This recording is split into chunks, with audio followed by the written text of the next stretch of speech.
Bonjour. L'interdiction depuis hier de circulation pour certaines catégories de véhicules à Paris et dans le Grand Paris interpelle.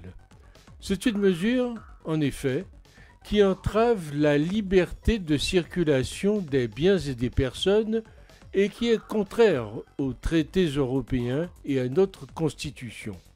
Elle met en place un système qui rappelle celui de l'octroi de l'Ancien Régime. D'autant plus que le parc routier se renouvelle naturellement grâce aux nouvelles normes environnementales, les anciens véhicules devenant des véhicules de collection. Cette réglementation cible les véhicules anciens ou d'occasion à petit prix dont les propriétaires ont peu de moyens financiers pour les renouveler. C'est donc une mesure qui touchera ceux qui ont besoin de leur véhicule ancien pour leur travail et qui ne pourront pas faire autrement pour conserver leur emploi. C'est du même style, vous vous en souvenez, que Christine Lagarde qui disait aux Français « L'essence est trop chère, alors roulez à vélo ». C'est la même clique, à pied les miséreux. S'agit-il d'une discrimination par l'argent ? Ceux qui n'ont pas les moyens d'avoir un véhicule récent sont-ils des indésirables sur Paris et sa petite couronne? Cette mesure exclut du Grand Paris environ 200 000 véhicules possédés par des personnes à revenus modestes. Ceux qui agissent dans l'ombre en proposant ces mesures punitives et ces ultimatums devraient se méfier. Il n'est pas du tout certain qu'une majorité de citoyens accepte ça sans broncher. L'on comprend bien la logique, mais les pouvoirs publics vont-ils dédommager les propriétaires de ces véhicules?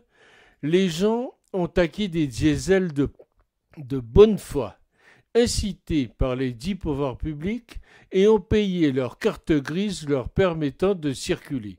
Voilà que les pouvoirs publics restreignent ce droit de circuler qu'ils ont vendu plusieurs centaines d'euros. Par ailleurs, dans un pays dont l'âge moyen du parc automobile a plus de 10 ans, la démarche revient à interdire aux moins aisés de pénétrer dans Paris.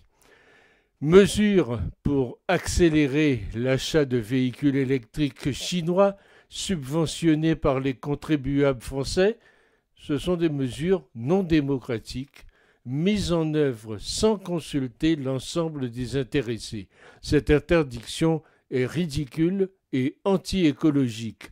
Mettre des normes aux constructeurs et interdire la vente de véhicules polluants est tout à fait compréhensible, mais imposer aux gens de changer de véhicule du jour au lendemain est stupide.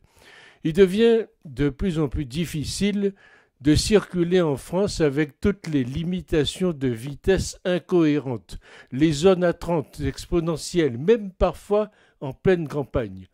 L'automobiliste est l'ennemi public de toutes les politiques depuis des années. À quand l'interdiction totale de circuler librement? Certains en rêvent. Il est encore temps d'agir par nos votes.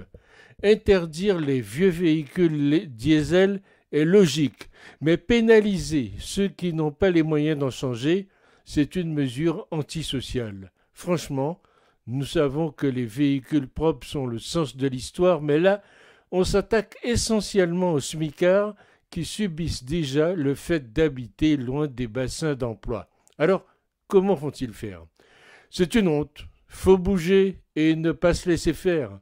Ma voiture est en parfait état. Elle passe les contrôles techniques sans problème, revision tous les ans, on n'enverra pas à la casse pour satisfaire ceux qui ont les moyens de changer leur caisse tous les jours.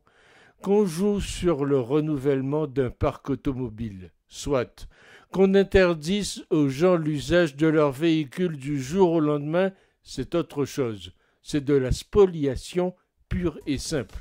Au fait, c'est quoi la prochaine salve? La propriété privée ?